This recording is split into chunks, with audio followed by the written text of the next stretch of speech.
So there's been 4 mass shootings in the past 24 hours. So MAGA, get ready to go to the stadiums, get your hot dogs and merch, right? Right? What up, my beautiful black people? Welcome to Black People Politics Network. I'm Mr. Red. Now, we need to talk about the 3 or 4 mass shootings that happened over the weekend and the mess we keep running in circles on. 3 shooters, most of them from the same demographic that fights against the gun law reforms that we need. They are now dominating the headlines. And the media, they humanize them. They talk about their PTSD, their backstories, their pain. But what about when black people are shot or when black communities are terrorized? Suddenly, they were all criminals. Suddenly, they were thugs. They were asking for it. The difference in the narrative every single time is a glaring hypocrisy. And today I want to talk about it. We're back on the thoughts and prayers loop. We hear it, but nothing changes until we demand mental health support, reasonable gun laws, background checks, until we call for accountability of operators of the guns, not just the guns themselves. We'll keep repeating the same cycle. Let's strap in. Let's get after it. Now, why haven't I seen this image plastered all over the news? I could never tell you why. Finally released the picture and identity of the guy who firebombed the Mormon church earlier today, and he also rammed his vehicle into the church, exiting his vehicle, unaliving 2 people. This is Thomas Sanford, the guy that's responsible for all those casualties and victims. They say that he's a registered Republican and he goes to MAGA rallies, but this is the guy who is responsible for all that havoc. Also set the building on fire, by the way. There's 1 unalived and 9 injured. Again, if a certain group of people would fix their own community and get them in order instead of worrying about other people, the crime rate in these type of incidences would go down. That's all I'm saying. That's all I'm saying. Another mass shooting over the weekend. Yes, there was another mass shooting in this country. This one in Southport, North Carolina. Police say the man pulled up to a dock on a boat and opened fire on a restaurant. 3 people were killed there. 5 others were injured. And once again, we do not know the motive here. I know we didn't all heard about the massacre in Minneapolis, right? And let's just look at the scoreboard. Mass shooters, 50, God, 0. Where was God? And y'all need to stop calling these churches and shit like that God's house. Because you would think of all places, this should be like hide and seek where you got base where you can't get tagged. You would think the church is off limits. You would think the Holy Spirit and Jesus and God and all that bullshit y'all talk about would keep people protected. But throughout history, this has been a place where the unthinkable happens at. Where was God at? What do these terrorists, these thugs, what do they have in common? These aren't young thugs or neighborhood crime. These are assault rifles, carefully chosen targets, premeditation. Yet we still see politicians saying guns don't kill people, people kill people.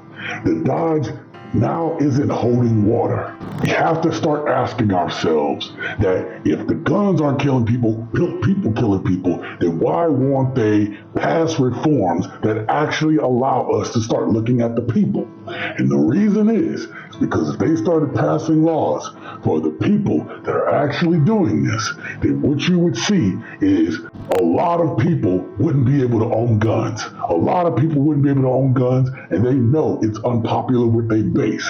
They, for some reason, feel safer with their base, with these guns, than they do by just passing the damn laws. They're scared of their constituents, and they're scared of their master, and now we have a government that's run amok. And that's why we'll continue to have thoughts and prayers, because some of you keep electing people who don't care about people. Y'all see that shit in Michigan? This white on white, red hat on red hat crime is getting crazy. What do all 3 of these men have in common?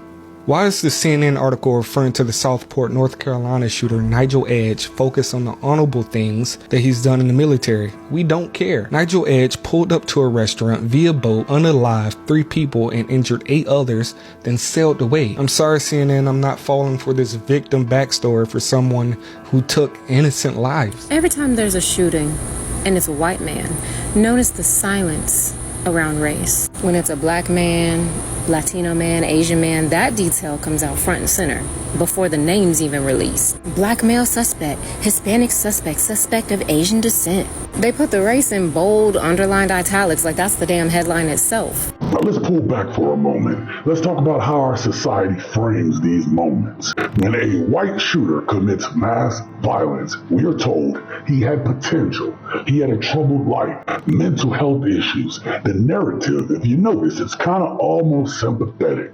But when a black child is shot, even as a bystander or in a crossfire, media coverage often leads with criminal history, neighborhood profiles, gang ties, or even what the victim was wearing. Like that makes a difference.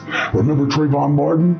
A black kid walking at night, wearing a hoodie, followed, shot, and then made the villain in the press. Meanwhile, the man who pursued him, George Zimmerman, painted as concerned citizen all over the national stage. And even further, you started to see that white people were making fun of the fact that Trayvon Martin got shot. Now, I'm using that not to say that these are the same type of crime, but just to show how the national media wants to paint it a certain way for one demographic than for another.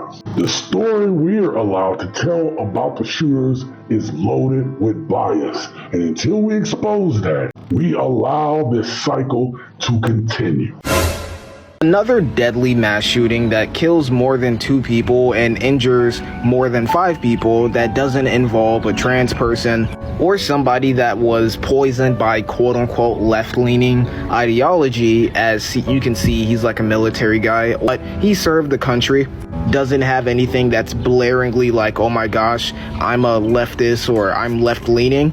Now let's ask the question, what do you think conservatives, MAGA influencers, people on the right, what do you think they're going to say in response to this shooting? Did you guys hear that?